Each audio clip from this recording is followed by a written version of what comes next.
I'm Trek with 2Ks.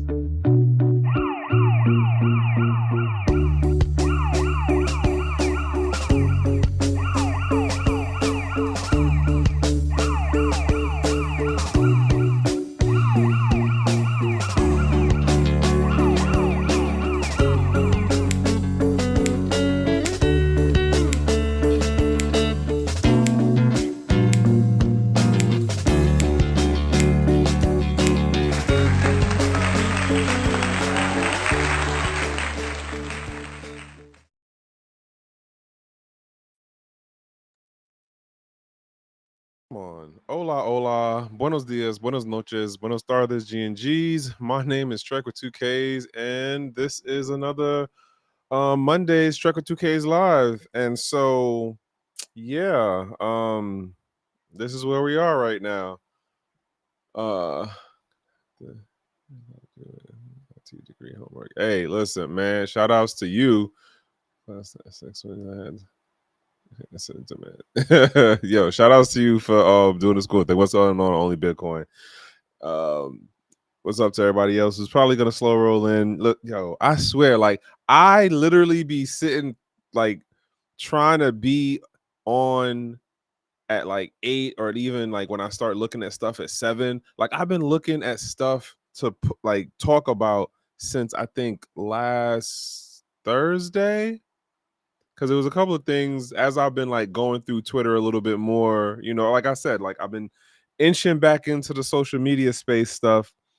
And yeah, like I've been looking at some things and it's like, oh yeah, this might be interesting. Like a couple of things that I got now to talk about were from like the 13th,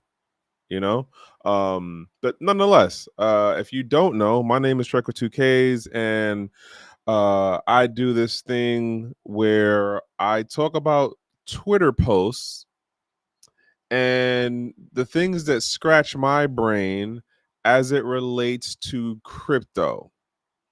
I don't really, well, no, I have my tangents on when I can go into other things, and I might have some tangents today. If you know, you know. I know I'm not everybody's cup of tea. What's going on? Boom Bust. Hey, what's going on, sir? Boom Bust blog, Mr. AKA Reggie Middleton. You up late. And so, I go into the things that scratch my brain and what's going on in the space. I just realized if you hear me talk to directly like a certain name or anything, it isn't. If you're on the YouTube side, you can't see the folks that I believe are on the Twitter side. And so the vice versa of if you are on the Twitter side, you're not seeing the folks that are on the crypto side. Because like Bitcoin, Shango only Bitcoin, I'm posting your comment right now. And then Reggie, I'm about to post you. Yeah. So you can you be throwing me off, bro. You be throwing me off. But yeah, the basic idea, if you don't know, is I talk about the things in the crypto space that scratch my brain. I don't do price talk. I might make some mentions of things that are price adjacent, but it doesn't mean I'm telling you to go put your hard-earned money, capital, energy, attention into none of this stuff. I'm just at a point now where all I know about markets is that they go up and down like a roller coaster. That's all I know about this trading stuff. So yeah, do your own due diligence with that as you will. Nonetheless, I got a couple of things to get into, and the point that I was making, which is what it usually is I'll start looking at stuff and then I'll get caught up in like reading some other post on Twitter and then like running down into the thread or looking at something on YouTube and side eyeing that way. And then I finally get to like the collection of stuff. And I literally like put the post for YouTube together and the thumbnail all within X amount of minutes before I go live. Hence why sometimes you'll see the post on Twitter saying like, oh, going live in like 5 or 10 minutes. Because that's what's usually happening. But nonetheless, it's a couple of things to get into tonight. And yeah, we're gonna jump in. We're gonna jump in. So the first thing that had caught my attention, let me swap this picture. No. Yep, there we go. All right. So Woo Blockchain, I've been telling y'all this is one of the accounts that I have as a heavy follow. I stick with them more on the end of, when they talk about like industry things versus price movement stuff. If you follow the show, I don't talk about the price movement stuff they talk about. It's stuff like this. Arguably, there's a financial aspect to it. But I'm looking at it going, okay, so Bitfarm announces, I'm reading the actual tweet, y'all. Let me open this out a little bit more. So Bitfarms announced plans to wind down its Bitcoin mining operations over the next 2 years and convert its facilities into artificial intelligence and high performance computing data centers. The company said its 18 megawatt Bitcoin mining site in Washington, wait, hold on. In Washington will be the first to complete the transition by December 2026, fully dedicated to supporting AI and HPC operations. Following this announcement, Bitfarm shares fell 18%. That's a whatever. So in my mind, I see this and is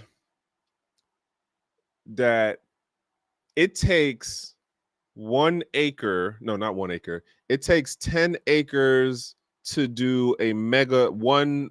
What is it? 1 megawatt. So if I multiply the 10 acres by 18, it should be 180 acres of land. And then they're going to convert the facility. Yeah, that's a sizable space. In some people's circles, that much land is considered a small amount.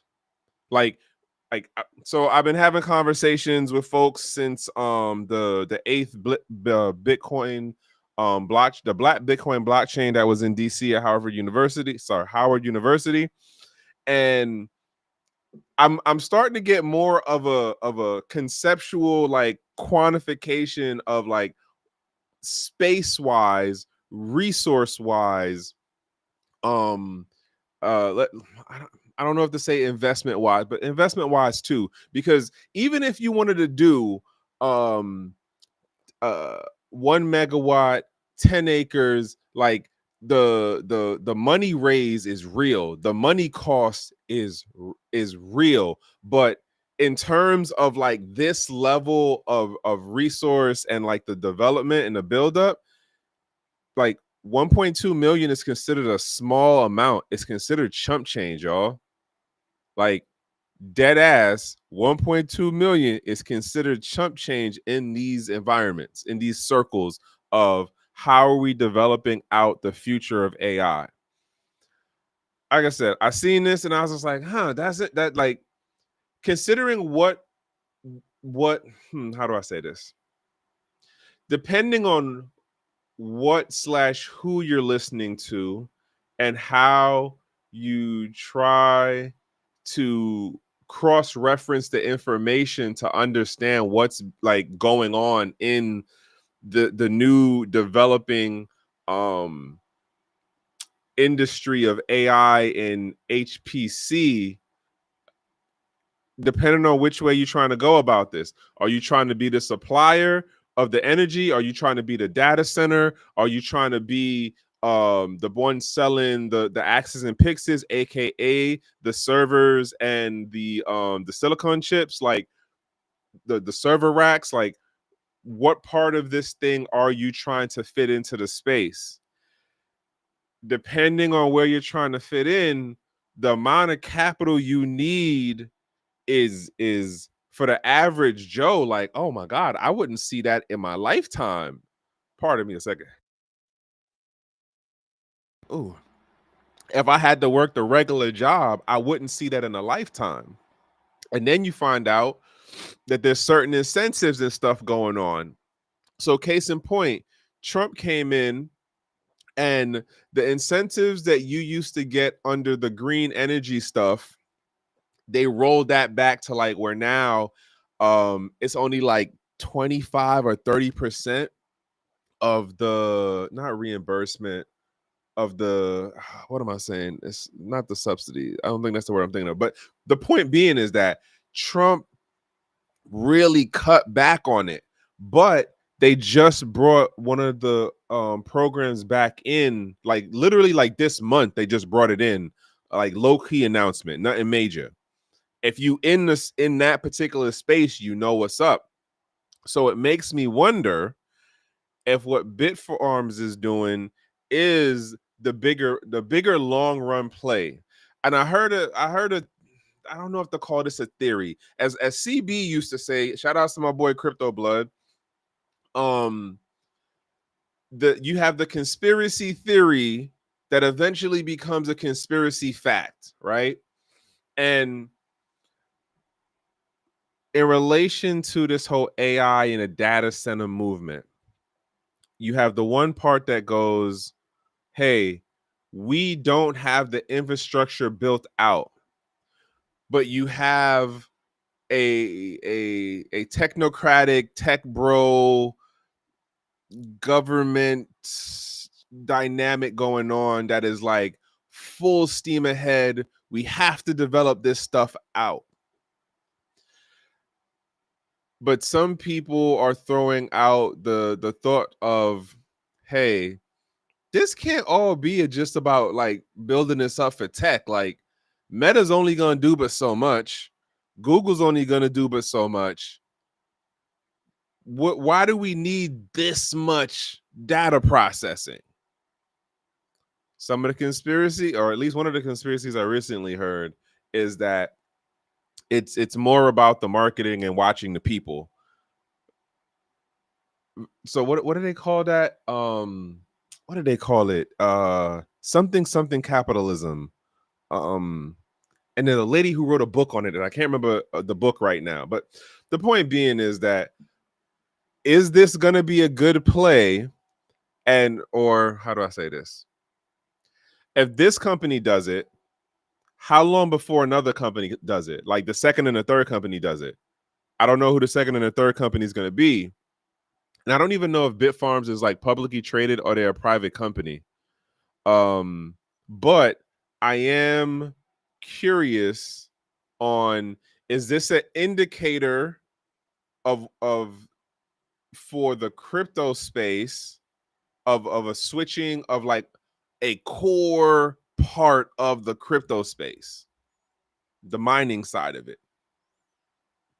So like if we see more big name data, like crypto mining facility companies go, okay, we about to, make this left turn and get over into like the AI HPC side of it.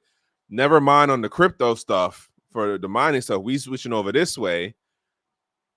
What does that mean for the mom and pop, the mid-size, small, basement garage miners? Does that mean there's going to be a whole, I got somebody I got to ask about this question now. Now that I just thought about this, there is somebody that I need to call up tomorrow and ask this question to. But does that mean we're going to see a dump of miners in the market like at the summertime, midpoint of 2026? I don't know. I think for right now, my thought process is, this doesn't count as a indicator, but it is a question mark. If at least two more other companies say something and they're like, oh yeah, we're going to do it to turnover in 26, I guess the writing's on the wall. Like, we're going to lose something. You know what? Let me. I don't know how to rephrase this to where it'll make sense for like kind of how it's jumbling around in my head. Arguably, Bitcoin in particular wasn't meant to be a let's get the Wall Street folks into it, right? At least that's the old school ideals that were thrown out to us, right? Back in the day, back when, right? If you're a crypto unk or auntie, you understand what I'm saying. So if X amount of the more capital driven, big business Wall Street daddy type folks start exiting the crypto back end side, would that be a good thing for the space? I don't know, especially considering where things are now in regards to how pools and like mining pools work. Is this a sign that like, yo, what, a couple double digit million, there's it's like less than 5 million or less than 3 million Bitcoin that are left to be mined, and then when you take out of circulation or take out of account what's on like the old school origin, like the OG wallets, like Satoshi's wallets and stuff like that, but we're talking like less than 3 million left. I think we might be closer to 2. So, like, is this an indicator that big level miners are looking at this particular part of the crypto industry going, okay, we have extracted as much capital as we can from this, time to move on to the next thing? And considering how mining facilities are set up, which is not too far off, what's going on 3D, to actual data centers in terms of the infrastructure layout, I wonder how much that costs, like as a convert over thing. Like, does it make sense? And apparently, whoever they had crunching the numbers, whoever was in the discussions, however they're figuring out what are going to be the financial incentives to make that crossover, somebody's saying the maths.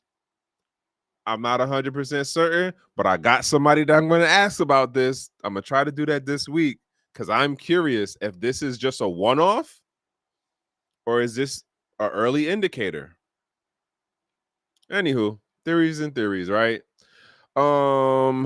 Jumping up to his next one. Oh, by the way, some of these things I'm gonna like dig in on. I'm gonna beat them a little bit, and then some of them I'm gonna just like mention and just roll on through. So yeah. Wait, what are you saying, bro? Hold up. Where's my mouse? There we go. Many GPU miners switch to alts and then AI, and now it's not as profitable. So now they not sure what. Yeah, yeah, yeah. Like, yo, I was running the numbers because I was thinking about trying to figure out how to do this. If you want to try, and it also depends on what state you in, just for like what the numbers look like on the energy cost side, right? As far as the kilowatts and stuff go. Cause like, and then this is also on the like, are you doing a higher end miner like a SJ, what is that? The SJ or the S19J, yeah, Pro, which does something like 3,000 something kilowatts a week or something like that. I'm bad at the numbers, but if you wanted to try to do the joint on like a solar basis, 24 hours, you need, depending on the type of panels you get, you're talking anywhere from like 40 plus panels. And panels are like what, a 5x6 or a 4x5 or something like that. Like, you're not just throwing this up in your backyard. And then if you're doing it where it's panels with the battery storage, that's what is it? Chips are being, yeah, the numbers are crazy. Like when I tell you the numbers are crazy, Well, if you're trying to do it that level miner, and I'm talking about just one miner, um, 24-hour operation plus battery storage, the numbers are up there if you're trying to do it on some like garage level, basement level, mom and pop business. Um, so you have to definitely come up with some creative ways. Like, this is one dude I came across on YouTube where he's taken like not old, but the electric Ford Focuses, and he's taking the batteries out of those and using those in some DIY level configuration that he's using as his storage. And he's doing a couple other things too that are pretty interesting. Like, I recently just discovered his channel. Can't remember the guy's name right now. I wish I'd have thought about this earlier so I could like actually say the channel's name for those of you who are interested on that more technical side of things. But yeah, it's ooh, what BitX and small version miners because it's actually affordable. Yeah, but that's one of those going like who made this point? Andreas Antonopoulos, I think, made this point years ago. This is, I want to say, before C19. He was making this point about how we talk of like, I don't know how many of y'all remember when there was like the whole thing of like, oh, well, you got to have the latest and greatest, like, minor, because if not, then you're never gonna get a reward. You're never gonna win. One of the basically, you're not gonna get any Bitcoin if you didn't upgrade your mining hardware.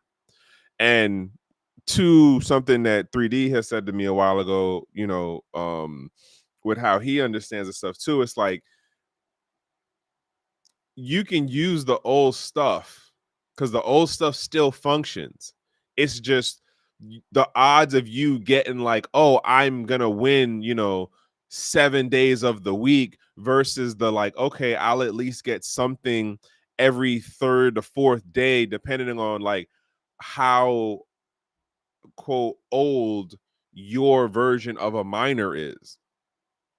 You know what I'm saying? Like the stuff still works. Like 3D's made the point about cell phones. You can still do things on cell phones. It's not going to be the same numbers as you running up against a mining pool that's filled with like all like the last, let's say, 3 years of the newest ant miners, but like you'll get stuff. Like you're adding up at the stats level, right?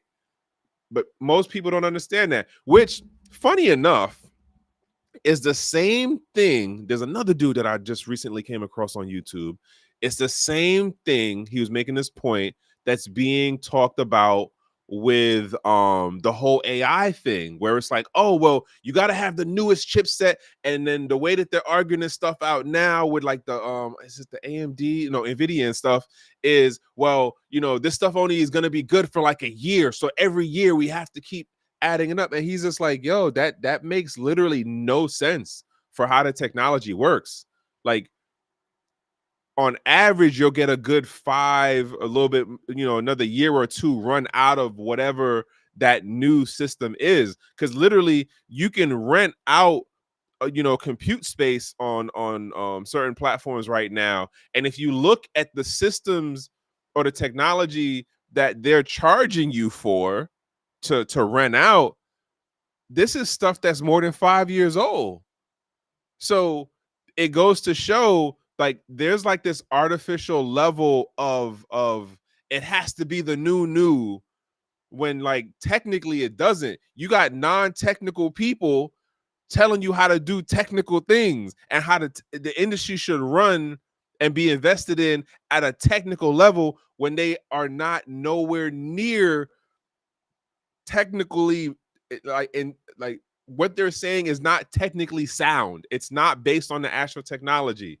And I just put that together, that it's the same thing being played in the AI space right now. There's the push of it has to be the new. But this is like, does it? Technically, no. And then I'll give you another example of something that makes what I'm saying make sense. If you look at how the Chinese startup companies like what is it, Quan, which is QWEN, what's the other one? DeepSeek. There's a bunch of Chinese startups that are dealing with the whole LLM AI compute blah blah blah space, right? So here you have it that us over here, across the well, not the pond, because we can say the pond when we talk about towards Europe, but across the ocean, right? Our administration goes, y'all can't have the top tier chips. Now we're not even going to give you the second tier chips. So here you have it that they're still developing in leaps and bounds in their AI development using the third and fourth tier level chips, using the older stuff. Why? Because they realize, to the point that I'm making, even though it may not be the quote new, if I tweak the programming, the software, the task, or like the focus of what this tech stack is supposed to do, I get near new level technology based results. I don't need it to do 101 things. I just needed to do this 1 to 3 things. If I really want it to be top tier, I just let it focus on the one thing. And even though the tech stack itself isn't the new, I'm still getting new near results. So imagine what happens when I get near new tech stack. What happens when I figure out how to make my own? Like, this is definitely one of the things that like I'm paying attention to, and I'm not like reading in on white papers and stuff like that, but like I'm paying attention to it, and the way that this AI race is looking, it ain't looking like we about to be Flojo, y'all. Not at all. But nonetheless, I'm going off in my own tangent things, whatever. So yeah, according to Bloomberg, the U.S. Financial Accounting Standards Board, which is FABS, is discussing whether to add accounting for crypto asset traders to its technical agenda.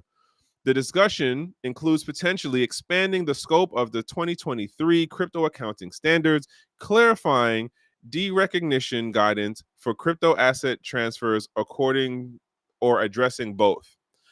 And at this point, like they say they're discussing it, but you would think, who that? Salute, Chief. Hey, what's going on, Yosef? Um, so what was I saying? For this, it's just like, well, it would only make sense because if y'all are about to really push the stablecoin thing in the way that y'all are talking about pushing it, and it's gonna be going through the commercial level, it only makes sense that you got to add more guidance on the accounting side of it. At least that's how it's picturing in my head, right? In my mind, IMM, that's how it's picturing in my mind. That if you're saying we're talking about it, but we're like friggin' 10 toes down on pushing stable coins to connect with the Treasury Department T-bonds, and then Trump is doing what he's doing, and then who was it that oh, I got another story. SOFI is talking. If you know who SoFi is, they were like the major investors into WeWorks. They're talking about becoming a CEX, a CEX, so centralized exchange. There's definitely this forward movement to bring crypto into a more mainstream fold in terms of TradFi. In my mind, if that is what we are seeing play out in front of us, especially here in the States, then this is not a, hey, we're thinking about it. It's more of a, hey, heads up, this is eventually going to be a thing. So folks need to start working on how they're going to make their adjustments and how they're doing their accounting. We're going to give more guidance. That's my takeaway on this particular post. This is a heads up to like the Wall Street level commercial side of businesses that are about to really start playing in the crypto space in a more public. I say public with like rabbit ears, okay? Public, I say it with rabbit ears, for quote proper accounting. That's at least my takeaway on that one. I'm also still trying to think right now of what my takeaway is going to be for what I write about in like tomorrow, and I think I'm gonna run with the Bitfarm thing. Unless I say something else that totally like knocks that out the park. I don't know just yet. I don't know. Oh, this joint. Okay. I forgot who I seen that posted this. Okay, it was Simone Bees. Okay. So there is a video of Andrew Tate talking about how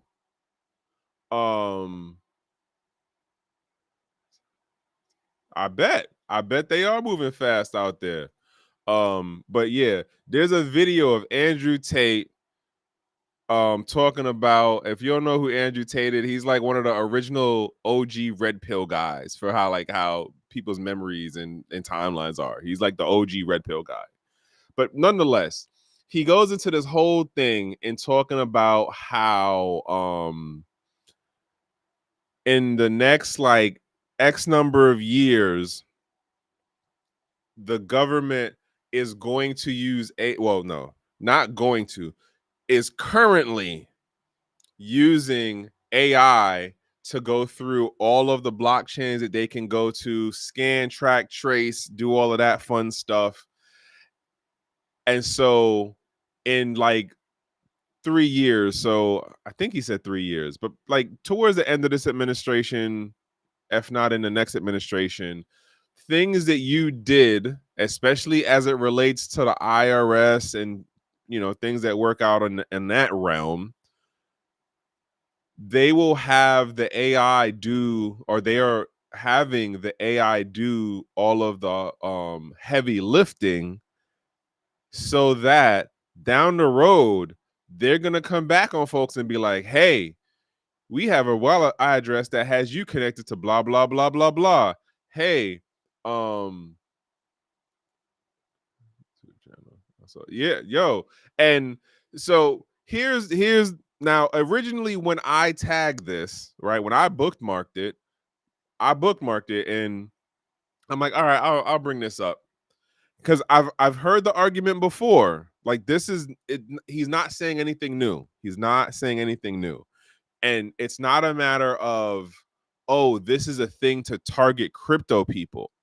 This isn't IMM, in my mind, this is not a quote crypto target people thing. This is in particular for the states.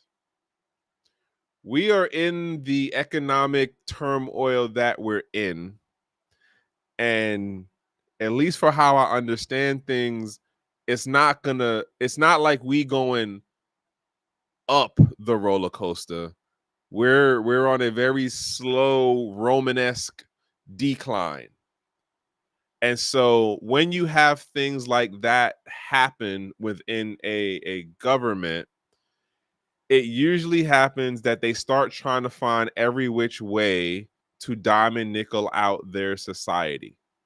It's a slow roll though. Like it's a slow roll. It doesn't happen in 2 years. It's not 5 years. It's not a 10-year thing. It is a slow roll. But there's little incremental things that happen within the legislation, within the development of the society, within the development of the technology, and all of these things combine to just start eating that society from the inside out. I know there's a pause in there somewhere, but it is what it is. And so his what he's talking about in this is not new.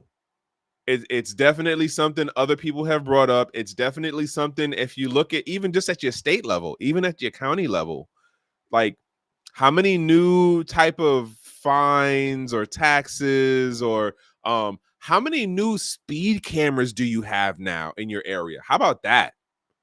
How many new speed cameras do you have in where, like, especially if you're somebody who has to take the expressway.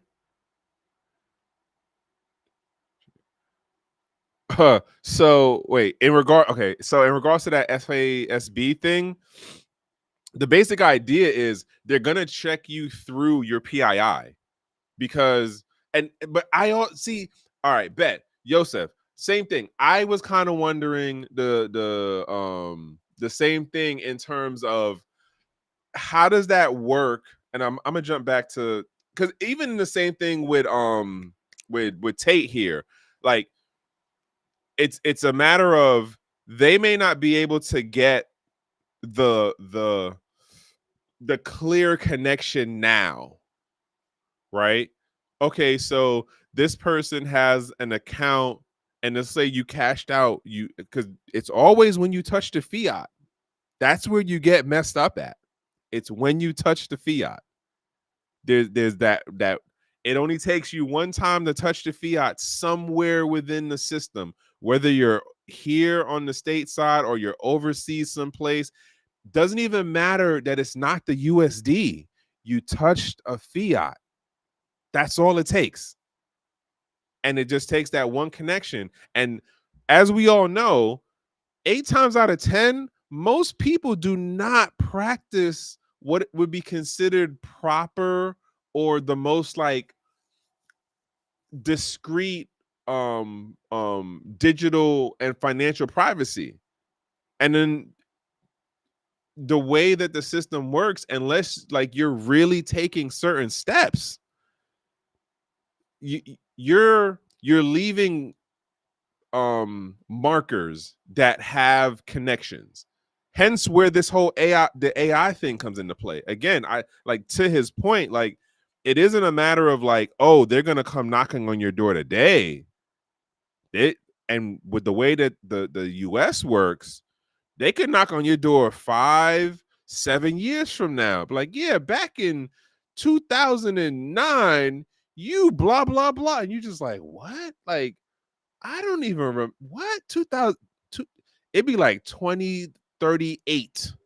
They talking to you about 2009. You did X, Y, and Z with Bitcoin or some other cryptocurrency. But to the bigger point, I don't think this is specifically a crypto thing. I think it's more of a, this is everyone who, how do I say this? Here, okay, I'm throwing in my conspiracy theory. I'm throwing in my conspiracy theory. My conspiracy theory is this: the target of capital extraction from the public using AI to do the heavy lifting to connect all of the dots will then get into um categorizing the how likely, or grouping people in the how likely are we to get this money, this capital from these individuals. So case in point, if you're the average Joe and it's like, oh, well, you messed up and we realized that you owe like $500. All right, $500, every $500 count, right? As they say, every penny counts. But you're already in debt or you already got other financial things going on, but the government said this to you. So like 9 times out of 10, you're going to acquiesce, right? But then as you start to move up the economic ladder, if you're somebody who's in the 6-figure range, if you're in the low 6-figure range, the low 6-figure range today don't mean what it meant 20 years ago, right? So now imagine you get a letter from the government saying, the IRS in particular, hey, you owe blah, blah, blah the money. It shows that in this year and this year and this year, you did X, Y, and Z. And again, this isn't a crypto thing. This is just we were able to rerun the numbers and we were able to connect some other bits of information for your financial activity that took place in the US and outside of the US. Because if you go to another country, you have to do some level of identification, right? You got to do something on the digital side, depending on where you are, to be able to like financially transact in that environment that you're in. So there's going to be digital markers. Again, in my mind, this isn't about the just crypto folks. This is just about US citizens, period. Like, yo, the other day I found out that if you go for your what is it that's called? Oh God, I can't remember the name for the thing. But my people across the way, the mind them over there, if you have your US citizenship, but you're like dual citizenship and you also have an American citizenship, UK citizens get this thing. I can't remember what it's called, but it's like the government is like, here's like $100. If you still have your US citizenship, the government taxes you on that. I said, wait, what? Wait, what? It's not even our government, and we're taxing our citizens getting funds from another government. Even though like they moved out of the country, they just didn't rescind their American citizenship. They're fully over there in the UK doing what they do. They still got to pay the tax over here. So to my bigger thing of, I don't think what Andrew Tate is saying is new. And also shout out to my guy CJ, that's my CPA, and that also gave me a level of like, I'm taking this as valid. Cause granted, the way CJ said it was like, yeah, you know what you saying, it's there, but I wouldn't say it exactly how you're saying it. CJ knows what he knows. CJ is a crypto focused CPA guy, and he's international. So I'm taking his lead on this. But yeah, just the things that we think now are like, oh, I can do X, Y, and Z. It's what is it? Okay, wait. When I was young in the green suit game, there was a general officer territory only. 100K ain't what it back. Just what I said, bro. Just what I said. Yeah, like I was watching something on YouTube the other day and somebody said it, and I was like, wait, what? You were a whole different citizen? You ain't been here in years and you still paying a tax from what? We treacherous, man. Like at the gang. We don't care. And there's only a handful of countries that like operate like this. You know, I'm not even gonna run down that rabbit hole. What was the other thing I wanted to show? What was there? Wait, a Palantir. Oh, listen. I tagged that Palantir thing about the cyber attack because I have, again, I got a number of not crypto. I got a number of conspiracy theories running around my head. And the Palantir thing definitely had me like, wait, what? Like, this just happened to come out now? There's I give them maximum 12 months. Maximum 12 months before they come out with a product, and they'll push it to the US first, but like 8 times out of 10 it'll be European countries.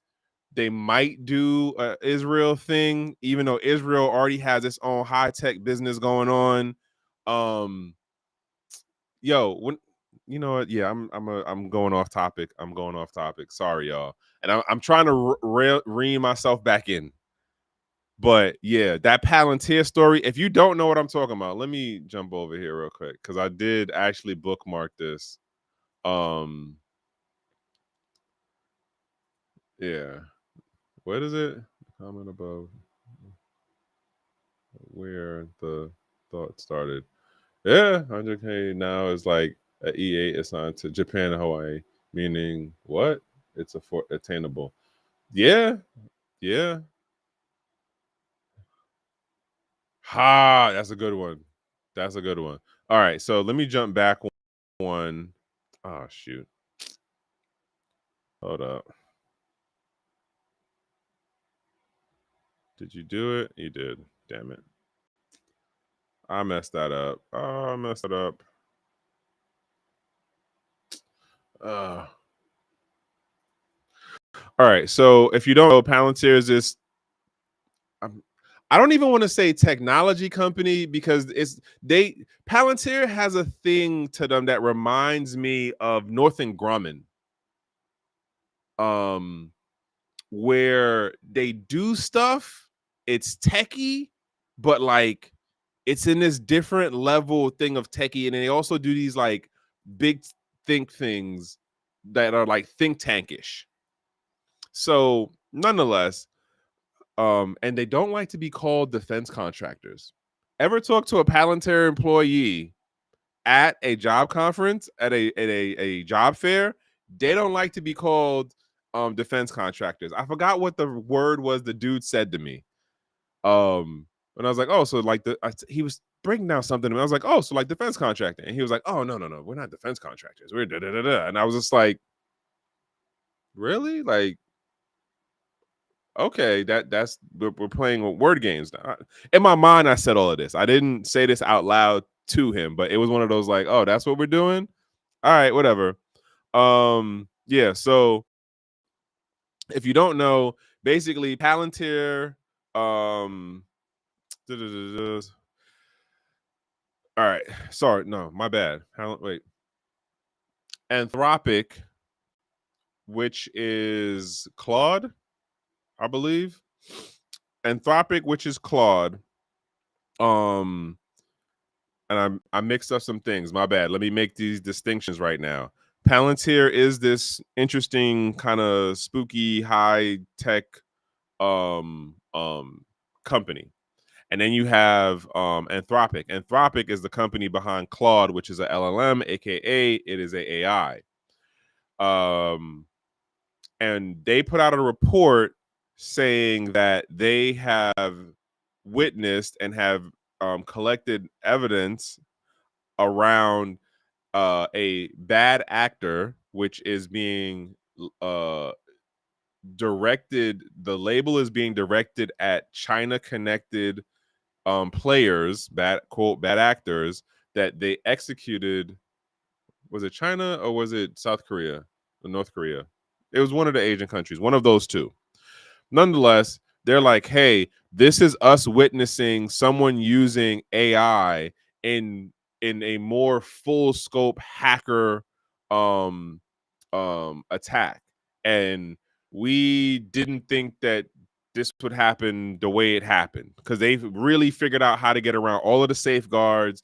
And it's like on the techie side, if you're into the tech stuff and learning about like the coding and the LLM stuff and like the whole like red hat blue hat thing, or like sorry red hat white hat black hat, that stuff, like it runs deep. And arguably this goes into a whole nother thing of like, you know, we talk about like quantum computing and like, oh my god, quantum computing is like right there. And you know what happens when China brings out their quantum computing first, and then they're gonna steal all the Bitcoin from America. And it's just like, yo, when quantum computing happens, like there is way more other things to worry about than any form of money that is digital. Point blank. Arguably, it's the same thing in this realm where it's like, oh, you're gonna have all these bad state actors, and they're gonna be using crypto to do these, you know, hacker things and stealing people's money and blah blah blah blah blah blah. And this is like, I mean, arguably, this was already like on the roadmap because if you've ever really paid attention to anything about how technology works, it's always a cat and mouse game when it comes to like the good guys versus the bad guys, right? We're not even gonna get into who's labeling who what, I'm just in general talking about like technology moves, especially in this realm of like security. It moves in a cat and mouse game. And in today's age of it, especially for at like governmental nation state actor level, it's the, well, it's not bad if we do this thing, but it's bad when those people over there do that thing. You know what I'm saying? So like, wait, what happened? I think that we all hit that 44 fake dust crypto thing. Even though we've been in the space since 2013, it's a lot of changes since. Listen, changes since, bruh. When I got a couple years on you, and I be saying this all the time. Like I just be looking at the space, feeling dumb, old, and fucking frustrated. Because this is like, yo, this is this like we know the technology works, but other people are putting things in forcing things into the space to dumb down the technology to move your level of access to the base layer, and then telling you it's for your betterment. They're amplifying the crypto space in terms of putting up more gate guards and quote safety mechanisms. And it's just like, but we know that technology works without all of that other shit that you added in. Why are we doing this? Because people like to have control. People don't like to, lose their position in what, who said this thing about like, if you can control people's money, you can control the world or something like that. I don't, it might have been Kissinger or one of them. It's somebody in that range of people. But anywho, yeah. So this thing with Anthropic happened. I feel like they're gonna end up putting out a product within like the next 15 months, 12 months, probably in that more of a window, because the technology thing really does play in a cat and mouse game. And things are developing way faster. I honestly don't know if I'm gonna make all of these stories today. I'm just gonna try to. I'm not gonna speed through, but I'm gonna move a little bit more. What was this one about? Oh, okay. So I forgot who originally posted this because I seen it on somebody else thing and then I went into it. But all right, yeah. All right. So decentralized. Post goes, there are really actual humans on this planet arguing that Zcash has better privacy than anything else. Period. New sentence. It does not. Period. Full stop. Mixing Bitcoin is more private at scale than Zcash is. What is that?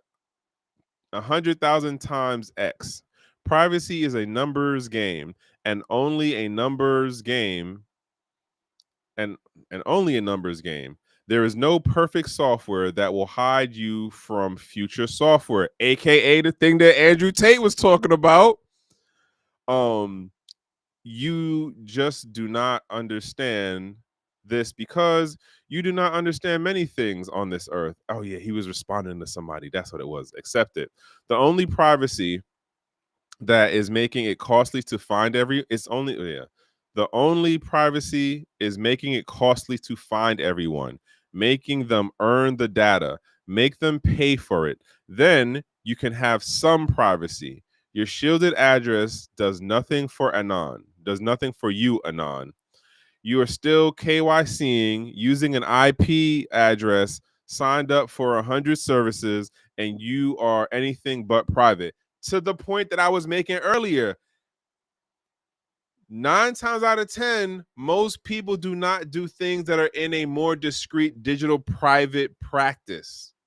Between the IP addresses, between not using certain VPNs, between using certain VPNs that blatantly tell you, yo, we collect logs, we collect IP addresses, and all it takes is one email letter and we hand everything over. And don't forget, you got some of these joints that are shell companies. They're straight up shell companies, literally law enforcement at the federal level will set up shell companies to then have people use it because it mixes in with the funny business that they doing. But they collecting your shit too. Like, it's wild. It's wild. This is the world we live in. And that's what I'm talking about with like the whole cat and mouse thing. It's like, it's cool when we do it, but it's not cool when someone else does it. Hence, we label them bad actors. You know? Wait, hold on. I'm trying to move over to you and wait, what did you say? And 2013, 2016, it was all about we the people. Bro, literally be saying this all the time about the ideals of back in the day are not the ideals of today. Those of us who were around in the earlier days of like the 2012s and stuff, we are the minority right now in our thought process. As we move through this quote maturing of crypto, we become the minority more and more because X amount of the folks coming into this joint now, they just trying to chase this bag. Like, economic state is what it is. People be like, all right, privacy is cool. I hear you, but I need to get this bag right now. I got to pay these bills. My insurance for my car and the car note together might be damn near $1,000. Over here in the States, people talking about their insurance going up. Like, we just had the situation where and shout outs to all of my federales, and I say federales in terms of people who are employed or on furlough from the federal government. I don't mean federales like in Mexico and like, you know, Panama and stuff. I'm just saying federales in terms of I'm doing a play on word for federal employees, okay? But like, I imagine there's going to be a number of people who are going to drop their insurance because some of the price increases don't make sense. I imagine that there are some people who are questioning um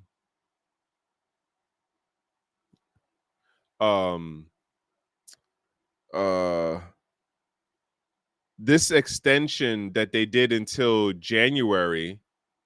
I was literally talking to a homeboy today about how like we could be back here in 60 something 70 something days. Yeah, 60 something days, because it's December and January, and then yeah, we halfway through the month, so about 70 something days, right? And we could be back here again, and they can go longer than 43 days. Like, they can go longer than 43 days because they know they can at least make it up to 43 days, and the public ain't gonna do shit. The elected officials are playing in our faces, and at the end of the day, they know they could at least run for another 43 days, and the public won't do shit. And I know some folks are like, oh yeah, midterms election 2026, da, da, da, da. And it's like, yeah, but at that point, by the time the election come around, you're already financially messed up. You already got people who's messed up from last year's stuff with Biden. Now, like, you know what? Let me just reel myself back in, push on to the next thing. Y'all need to stop letting me like fucking rile myself up. Yeah, the effort. Pardon. The thing with Sam Bankman-Fried, and I'm gonna still say the same thing. The rules that he broke, the financial rules that he broke, those are already things on the books. You ain't need to add no new crypto shit. If you read the charges, it's already things that are on the books for what he did. He was breaking the rules that already existed. They didn't need to do no rules or say anything additional about crypto this, crypto that. Just saying. Where am I going next? Yeah, but to this point, in regards to what Decentralized was talking about, yes.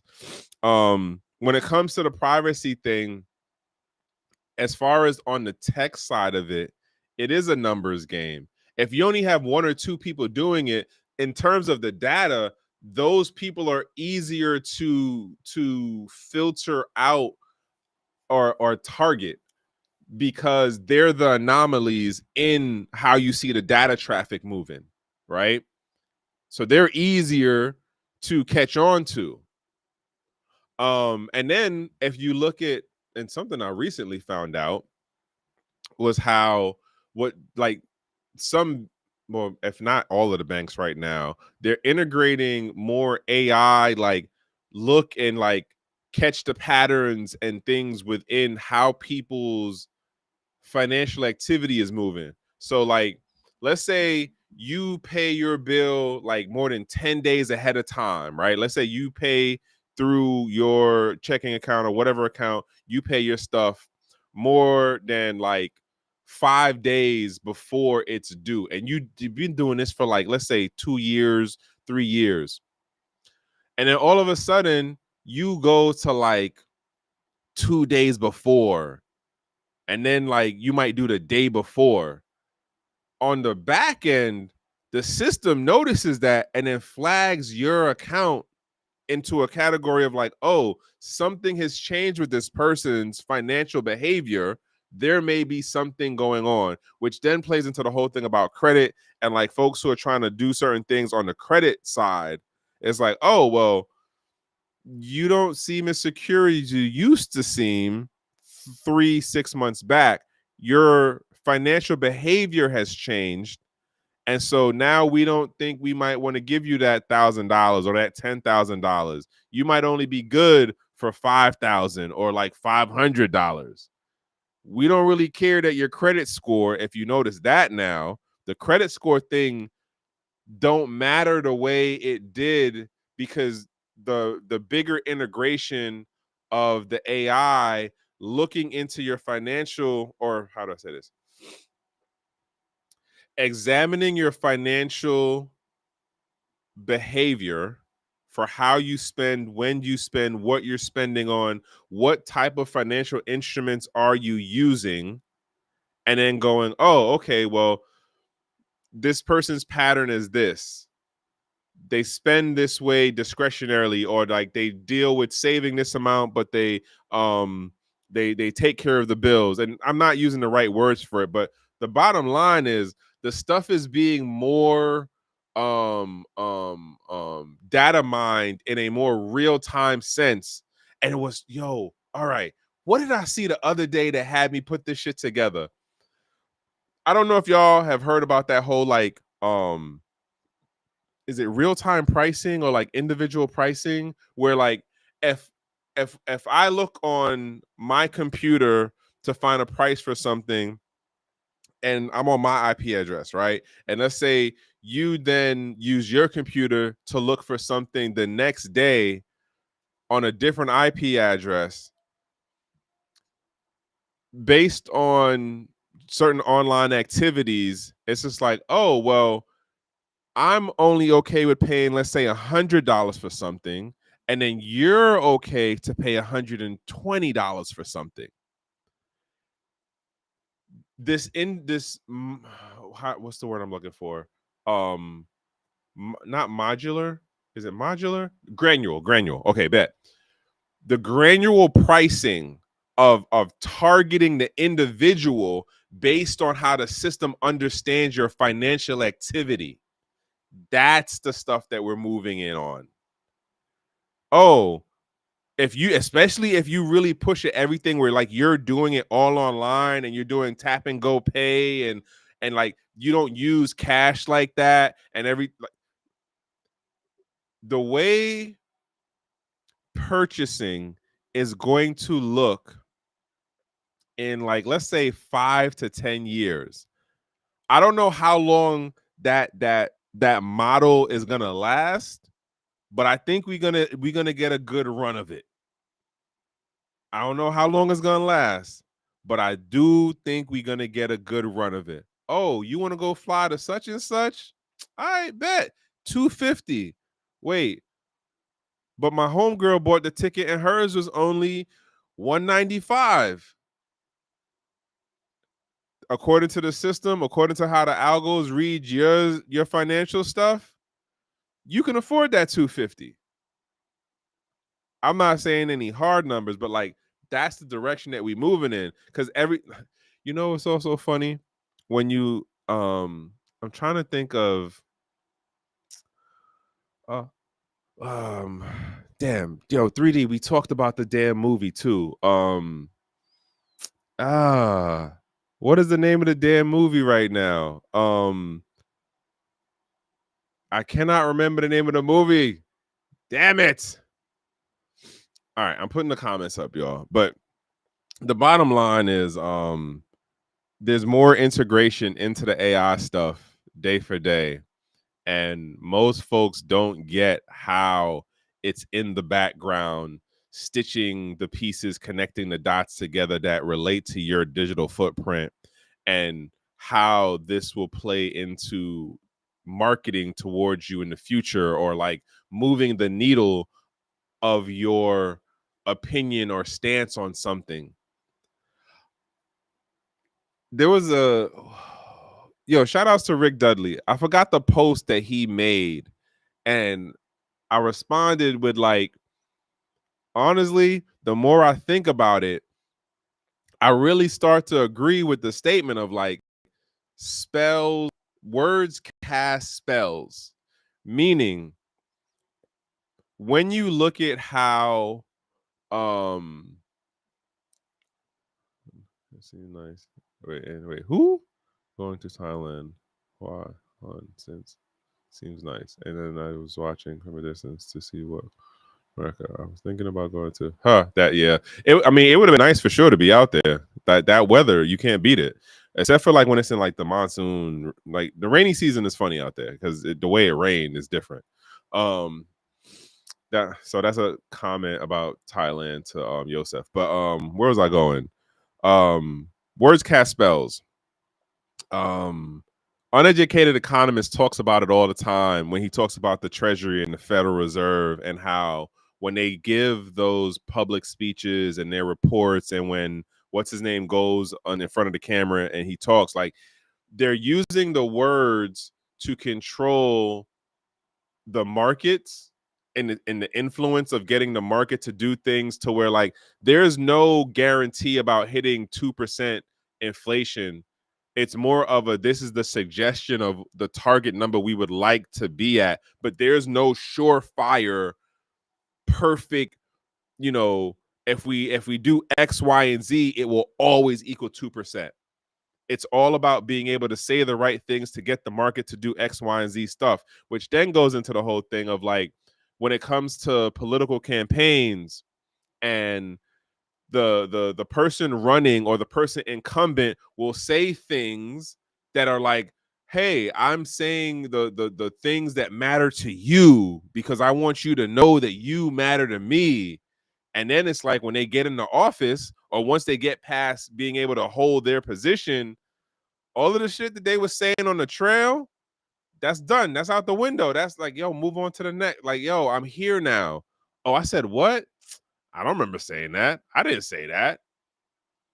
Like, that's literally, where things are in terms of using words to cast spells on the masses. Like, look at the things that Trump said on the run up to make it into the Oval Office, and people was behind him.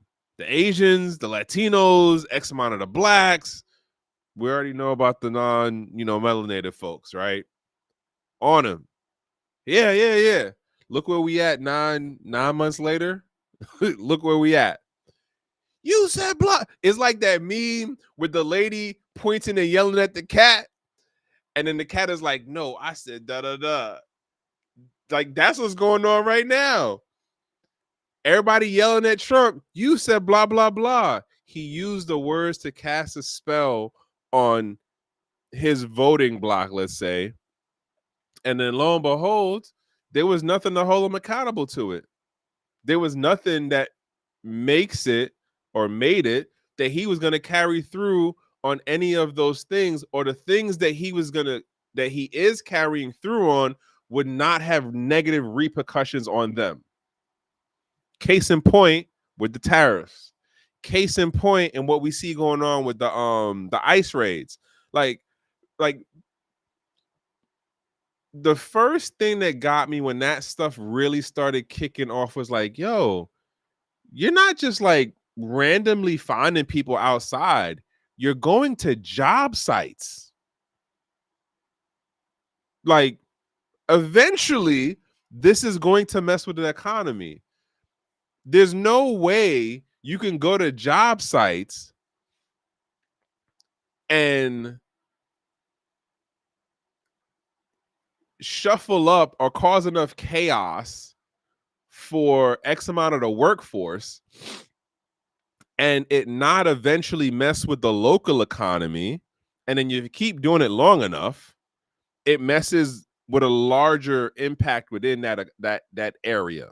So at the state level, which eventually at some point trickles up to the federal level, right? Wait, what? What have you done before? Yeah, to my point of what I was saying about that whole price thing, like that price differential stuff. Like it they definitely putting in the AI to do it to people. Mm-hmm. Yeah, it is a thing. Oh, it was the one about the kid who was trying to beat the game, and it was in the VR world, and the guy like put himself in the game, and I can't even remember what my point was about that movie right now. Oh, okay, bet. So, there's the movie version, and then there's the book version, and the movie like mentions it a little bit. No, it wasn't Blade Runner. World of Magic. No, it wasn't Magic. It was the kid and like the stepmom and the mom and the stepdad was like all messed up to him, and they lived in like those tower trailers. Um, God, why can't I remember the name of the damn movie right now?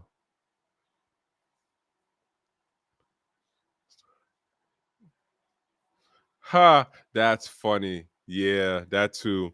Um, I can't think of it. It's not words. Yeah, words are magic. Yes. Um, where was I going? I can't remember right now, y'all. I distracted my damn self. So Vitalik to this post talks about Vitalik Buterin showcases Kohaku privacy framework at DEF CON, advanced by the Ethereum Foundation. The open source efforts provides modular on-chain privacy and security. What is it? Primitive. Let me see where it goes. Right. Why are you not opening? Okay, there we go. With current components integrating protocols such as Railgun and privacy pools, Kohaku is designed to support opt-in privacy for Ethereum connected wallets and is exploring potential additions including mixnets and ZK enabled browsers. Okay, so if it's opt-in, that means like that's not a default thing then, no? Am I misunderstanding that? It's not a default that you would have the privacy part to it. I don't know. I didn't read enough into this to like figure out where's the poking the hole thing for me. Somebody else might make a comment or something to say different or highlight that yes, here's the hole in the issue. Because I already have a whole issue with ZK snarf and how that stuff works. But I don't want to get in too far on a tangent on the technical shit, especially when I haven't looked at any of the new developments in a good while. This had me crying.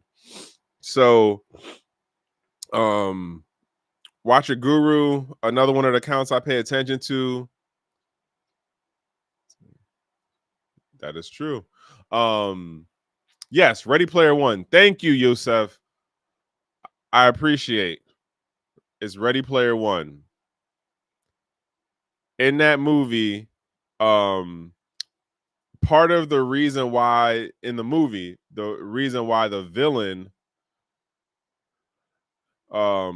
wanted to get the coin to win access to that virtual world was because they wanted to be able.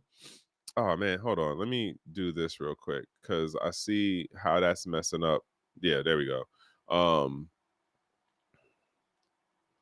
The time you make around IoT devices. Yeah, the IoT device too. But like again, the whole thing with that was about the marketing.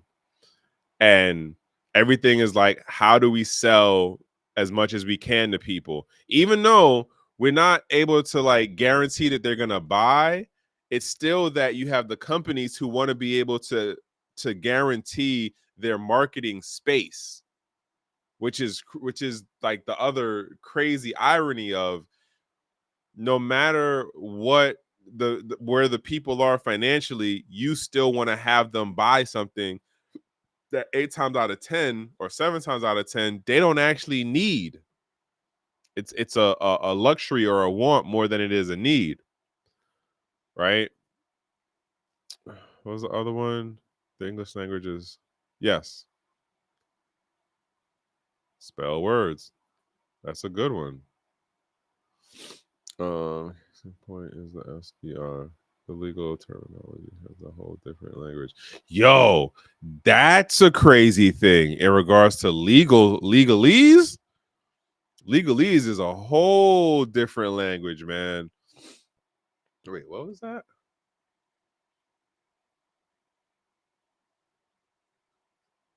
Wait, what? Out here in San Francisco, Cali, they are canceling all illegal immigrants' Class A and Class B licenses. Wow. I thought Noonan was like, yo, like Cali's like the friend for immigrants, like or quote undocumented. That's another thing about like that whole like labeling. And I don't know if any of y'all pay attention to Eli the computer guy, but he was making a point, and he's made this point a number of times about words and how we label and categorize things in terms of saying like a homeless person versus to a what do they call there's a new phrase that they use for like um where you don't have a house or you don't have a place to call quote home. It's not conditional. Chronic homelessness or chronic unstable. What is it? Unstable. Like I've heard the phrase unstable housing, and it's like chronic something. And then there's like the old school phrase of, oh, you're just homeless.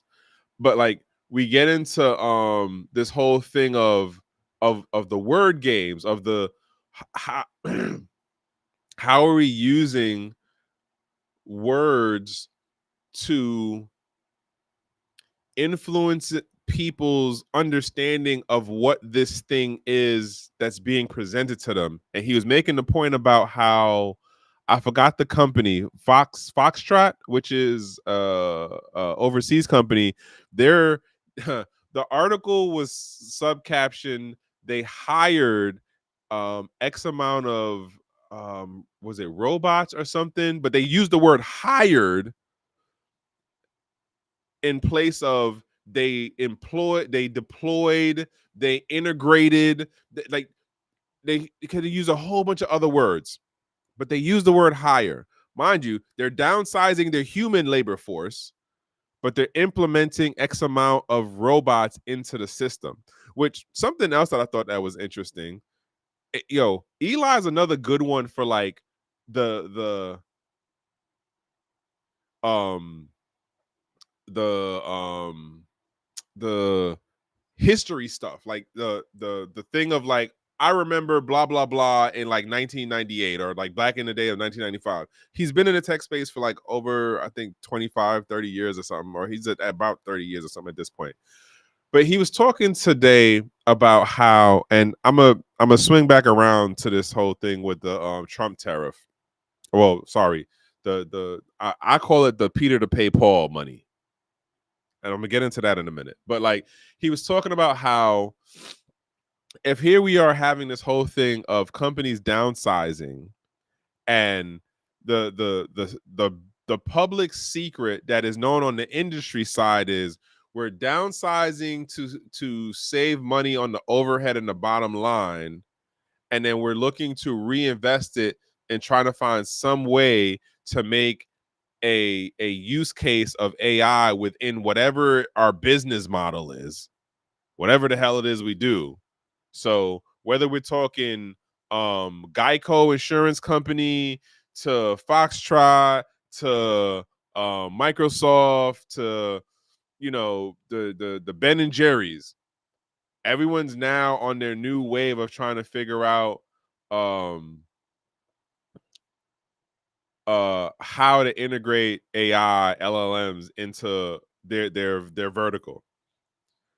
But when we get into the part of like robots, we're labeling we're in this weird area of how do people, live regular human being people, feel when you start saying that these non-human things are taking their job? Because when you break down robots, technically a dishwasher is a robot of a type and it does a very specific function. But if I made it as a android and it looked more humanoid like, I go, well, damn, the dishwasher robot at the diner took the job from Mark, who's been there for like 5 years, and they let him go because he got sick and couldn't make it in one day. Now he got replaced. But he made the point of how in the US, we're in this weird area of, at a certain point within, like, I think it was the 80s or the might have been the 70s, we stopped developing robotics in terms of our commercial level stuff because the numbers didn't make sense for how we were looking at getting the money is the short of it, getting the bag, as opposed to what was going on overseas, in particular in China, in particular in Japan, in particular in the Asian region, right? As they call it now, the South, what is it? The South Asia, or the majority South. And so like we kind of stepped out of the game when it came to robotics, but now here we are trying to come back full throttle, and we're trying to do it in a compressed period of time. And then we're also telling like people that this is for their betterment, where it's just like, but I'm losing my job, but I still have to figure out how to, make it to retirement, or I have to figure out how to, well, I can't even retire anymore. Like, I'm so off tangent right now. I'm gonna make a hard, abrupt left. But y'all get where I'm going. Like, well, maybe y'all get where I'm going. At least a handful of y'all get where I'm going, right? But back to this thing with the stable coins. I was watching this. I know I saw the post and I thought to myself, I said, yo, you know what would be crazy? And this is very far-fetched, very far-fetched. I have absolutely no information that says this is a thing. It just happened to be funny in my mind. Imagine, and if you've been following this whole thing about the tariff dividends, Bassett had said like, well, we don't know exactly how we're going to give it out to the public, right? So he was like, well, it could be in like tax credit, it could be a check, and he was naming some other things. And I was like, wait, what? That's still wild, my guy. Like, you robbed Peter to pay Paul. You literally took the money in one hand and then in the other hand gave it back to me. Like, what? Because remember, the spell of tariffs aren't a tax on the consumer. It so blows my mind that like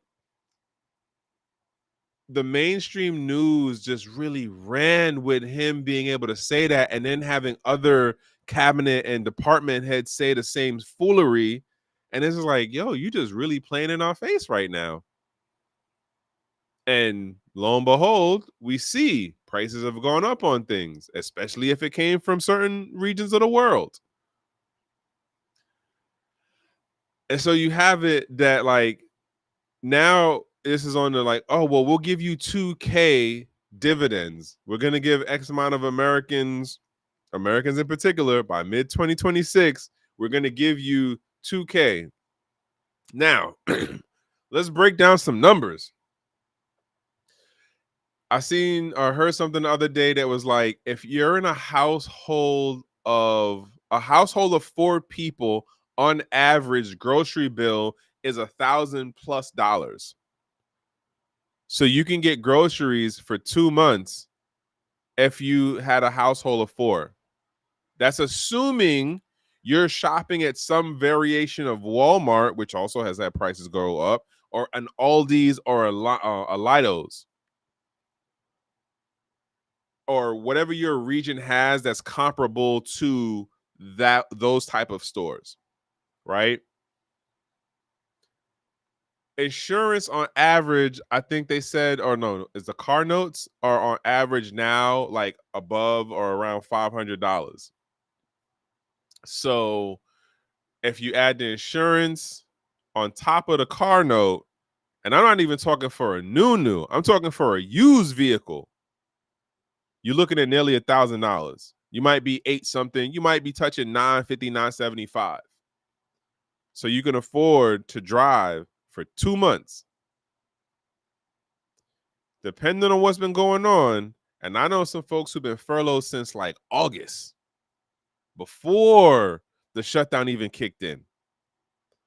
So imagine you've been messed up for, at this point, what, 4 months, 4, 5 months? Assuming you had the savings, you was able to, spread some things out, cut back on some other things, depending on what kind of credit cards you have. At least for how it's being reported here in the States, folks are already delinquent in credit card stuff. And yet we're paying higher taxes at the local level. We're going to be getting nudged again at the federal level. And then you're going to tell people, I'm going to take money from you in one hand and then give it back to you in the other hand? Make that shit make sense. Make that make sense. Like, it's mind-blowing. And this is, and granted, this is like bigger than crypto stuff, but I thought it would be funny if they turned around and was like, all right, so we're going to give all of the American people stable coins. You're going to get $2,000 worth of stable coins. Because remember, we still pushing this thing thanks to the Genius Act about the stable coins connected to the treasury bonds, and they got to get the mass adoption happening, or they got to get some level of adoption happening somehow. Like, how are you going to get the American public into it? Yo, everyone gets $2,000 in stable coins, but with what centralized exchange? Because you can't do it with the banks. I'm throwing out a whole wild ass theory, y'all. Whole wild ass theory. But imagine they turned around, was like, yeah, we're gonna give it to everybody as a stable coin. What? Are you serious? Where am I gonna spend that? Uh, uh, what? Like, and then how many people would even know what to do? Anywho, I'm gonna let off that one. But yeah, that was like, when I read this, I thought of that instantly, where it was like, yo, you're robbing Peter to pay Paul. You're taking with one hand and giving with the next. But imagine if it was in a stable coin. What would the public do? What would the public do? Also seen this thing, another technical thing about how consensus ETH is like big enough that this company Din Build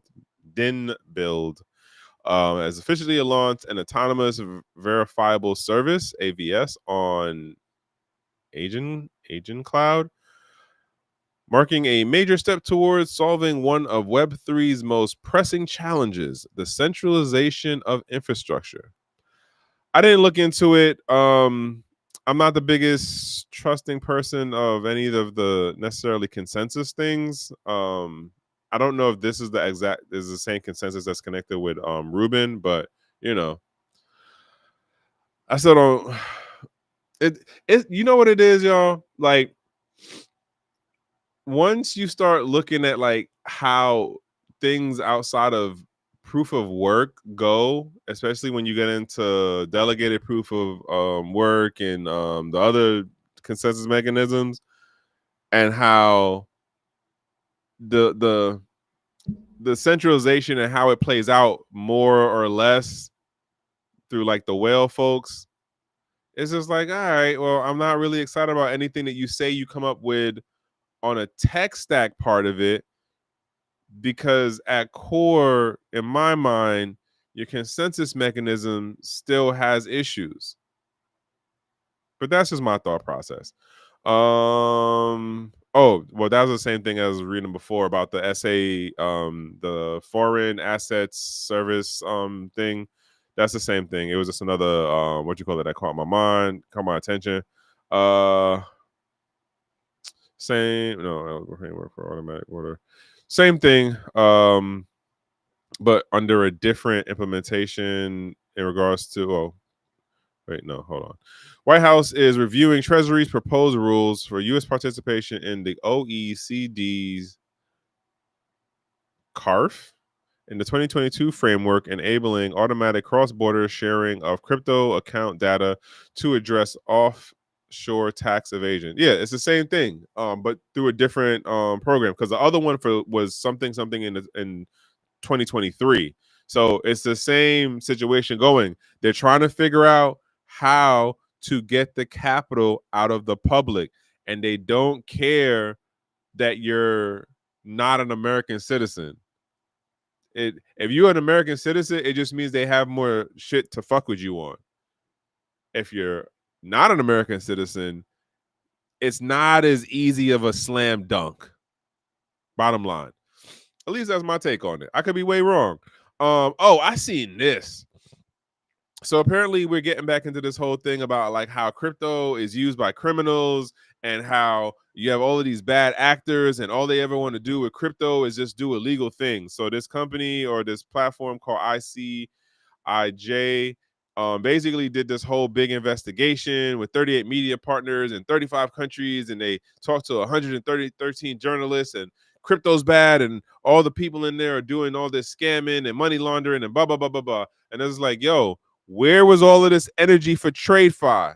Who remembers when what's the name of the bank that backed the ship that they picked up in Philly that had like $1 million worth of coke in it? I remember I was in Philly the day that happened, and I was like, yo, what's going on with all them cops down there by the port? Where's all of that? Where's all of this smoke and energy? Where's all of the smoke for USB-C for literally having like documented court case discovery evidence level stuff talking about how they was hand in hand with the cartels in Latin America? Where's this energy at? Where's the, all right, let's look at what fiat was doing? Nowhere to be found now. This is the let's get back on crypto. And then I seen this story right here, which basically is Americans are heating their homes with Bitcoin this winter because they're talking about using the miners to heat their homes. I don't know what miner that is, or how many are in that. Hold on. I don't even, it's a laptop. They got the power running in. That might be like, I don't even know. I don't know if that is a combination of things, but it's not new. It's not new. Like people been doing this for how long now? You heating your home, you got the joint running in your basement. You know, you letting that, if you have more than one, you letting it run at full throttle when we get like deep into November. If you out in the mid, what granted, you might want to under throttle because your electric bill would be crazy. Your electric bill would be crazy if you let like a S19 run full throttle. But you know, these are the things happening. Lemons be lemoning. Yep, that is so true. Lemons be lemoning. Again, to that Bitfarm story, what we gonna look like in the fall of 2026 into 27. Heaven knows what gas prices are gonna look like. Heaven knows how many people are still gonna have their home. And I'll be honest, like, at least over here on the East Coast, in the DMV, like I'm surprised the weather is as warm as it is. Although some days it be windy as all get out here, man. Yeah, so Bitcoin mining, and I don't know what setup this joint is right here, but you know, you don't need the new. Old stuff still generate heat too. Saw this story caught my attention again. I said this a couple episodes ago about how as we like move more into this maturity thing of the space, you'll have the political folks looking to acquire more of the crypto vote, but like there's really no crypto demographic. Because how am I saying this? In terms of ideals, the hardcore crypto folks, especially when you start talking about Bitcoin maximalist folks or Bitcoinist people, they're not on the whole like, yeah, big government pro woohoo. Unless you're talking to like the more business griftery folks, the average Joe Bitcoiner is not going to be excited about the government saying, let's go have a Bitcoin reserve. But apparently, this is what someone told Nigel Farage to say in his campaign speech as he's running for prime minister in the UK. And we're going to see the same thing over here. Midterm elections, you're going to have a couple of people saying some things. When we get to 2030, it's going to be even more people saying some things. Arguably, that's assuming the stablecoin situation don't go crazy within this administration. And when I say go crazy, I mean the grifters don't get too greedy and the US doesn't full throttle resetting our economic base via the stablecoin stuff.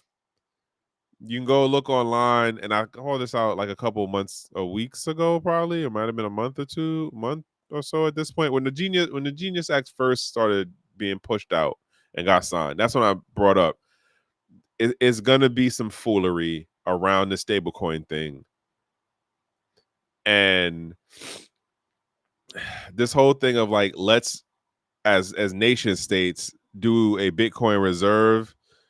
Even with the Bukele thing, like it sound good on paper, but it's like, okay, well, where do you go with this? And then because regions or nation states like ours, right, are more pro-capitalist at any cost, Wall Street has to get their blood. Well, no. Wall Street has to get their money, their dividends, their returns. Those of us who are in the stock market, you know, like we're a part of that system too. And then, of course, the government has to get its blood, aka its cut in taxes. And over in the UK, it's the same situation. Government wants it cut. They're damn, it's not Downing Street. I forgot where it is, but that's their version of like the Wall Street stuff.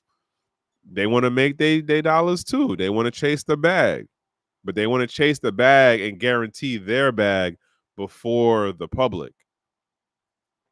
All right. I guess we'll see if this man actually wins the situation. And I also wonder if any of his opposition are going to run on the same. Like, I'll do. Imagine somebody busts out talking about, well, I'll do a Solana and a Bitcoin reserve. What? Yo, how crazy is that gonna sound if somebody busts out saying, well, I'll also do this other crypto in addition to the Bitcoin reserve? Like, that's gonna be wild as fuck, y'all. I mean, I can't even imagine like somebody, and arguably most of us would think Ethereum first, but imagine they said something else. Like, how serious do we take this? Or, bro, I'm laughing to myself, just like that'd be wild if someone actually said out loud, "Hey, we should have another reserve besides Bitcoin, and it should be blah blah blah." Fill in the blank. Like, oh man, I don't even know how I would take that. Like, I don't even know right now. But yeah, that's where I'm at on that one. Let's see if he wins. But I do think that there is going to be a growth in the crypto vote, even though the crypto vote is not what those of us who have been in the crypto space for a minute, is not the same thing as what the political class and the political type folks are going to like be going after and pushing as the like, we want to connect with the crypto vote. It's not going to be what we understand crypto folks to be. The ideals aren't going to match, but that's going to be interesting just to see how that foolery plays out too. So I have two takeaways tonight so far. This was the other joint about SoFi, who used to be like the major backer behind WeWorks. They're now looking to be a centralized exchange. They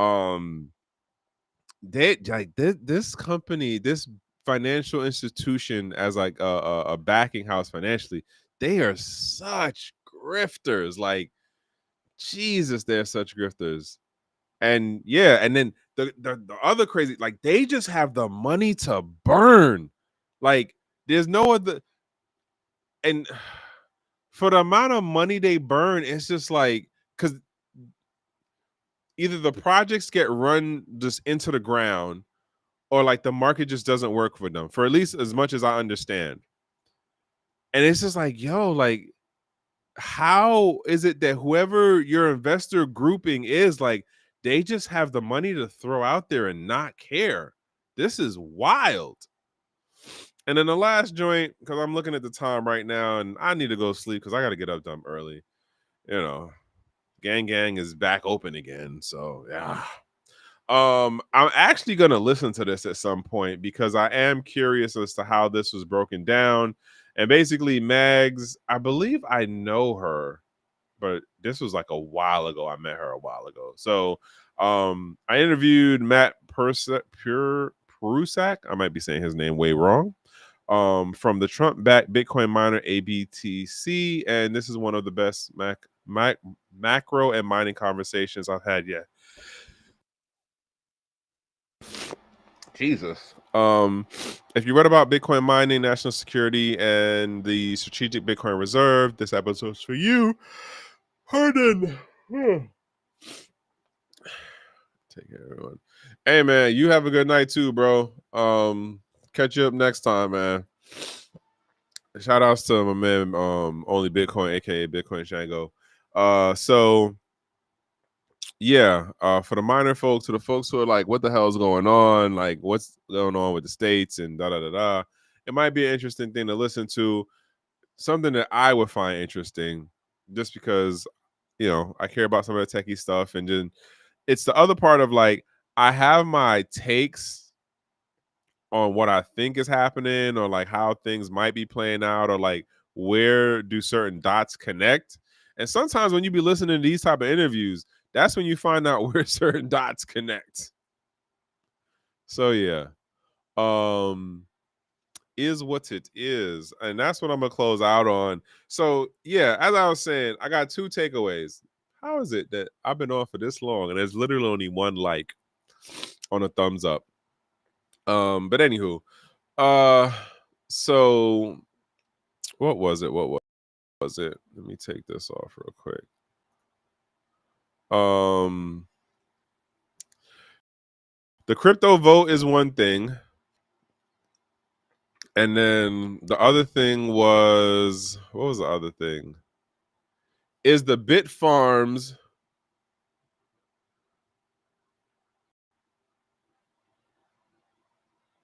you hilarious, my guy.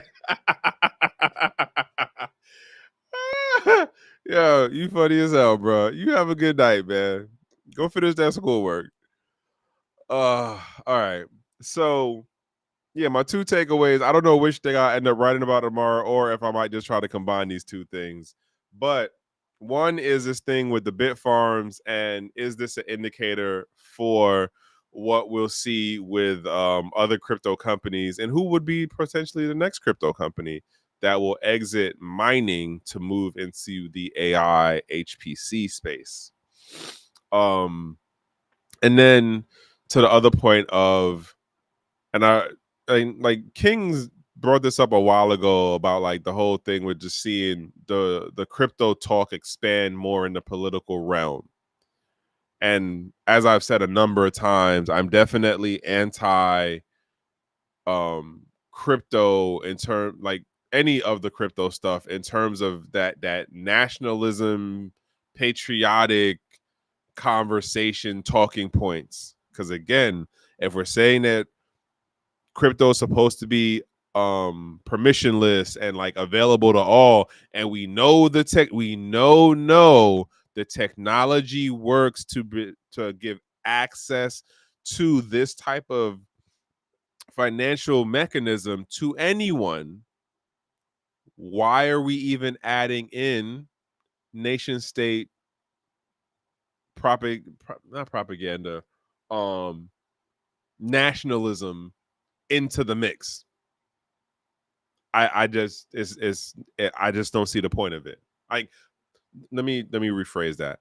I understand the motivation. I just don't agree with it. But I'll leave that one there. And then where am I going? Yeah, we're gonna call this a night.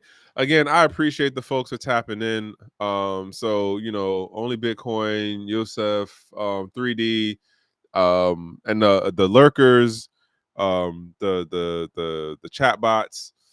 I appreciate all of y'all. Um, it is a very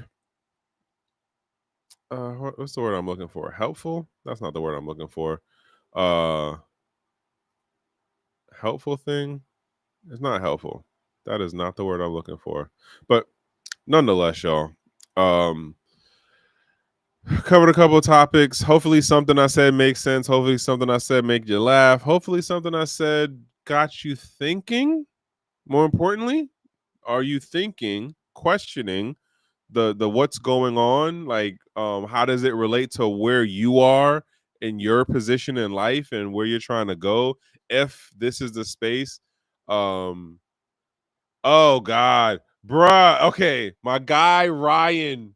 Oh man, I don't know if that's the connection that you're talking about. I did not cover that because I did not dig into what that, and it was literally like a couple of posts that I seen, but I also know he does some funny things too for how he posts. Um that might be something for another day. Cause yeah, and yeah. Now that somebody else brought this up, because at first I wasn't sure if he was just trolling. Oh, I honestly was not sure if he was just trolling. So now that I know that this is like a thing, I'm gonna have to at some point, take some time to figure out what that's all about. But yeah. So like I said, I appreciate y'all for tapping in, for engaging and all that fun stuff. Don't forget, I actually do have my own channel called Trek with 2Ks. If you could go over, give a like, sub, whatever, share. And yeah, that's what that is. And then, I'm over here on Gemma the Crypto, because this is where most of y'all know me on. I'm still trying to figure out how to push stuff over on my channel. And I'm trying to figure out some other stuff. And I'm trying to figure out some merch stuff, but that won't probably happen until next year. I don't know how it's gonna happen just yet, but I'm trying to figure that whole thing out. It's getting rough out here. Gang just shut down at any time they want to. They do the shit for more than 30 days. So I gotta find other ways to pay these bills and things.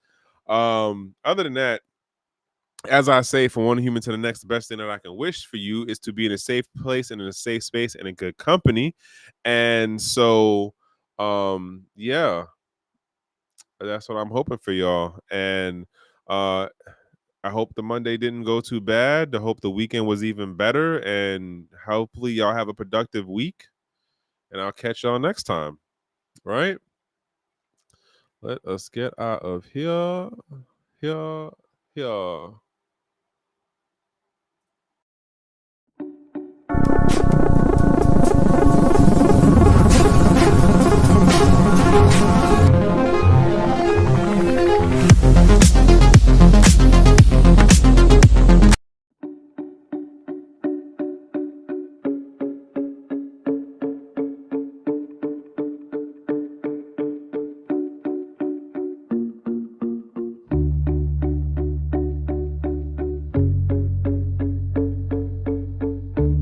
I'm Trek with 2Ks.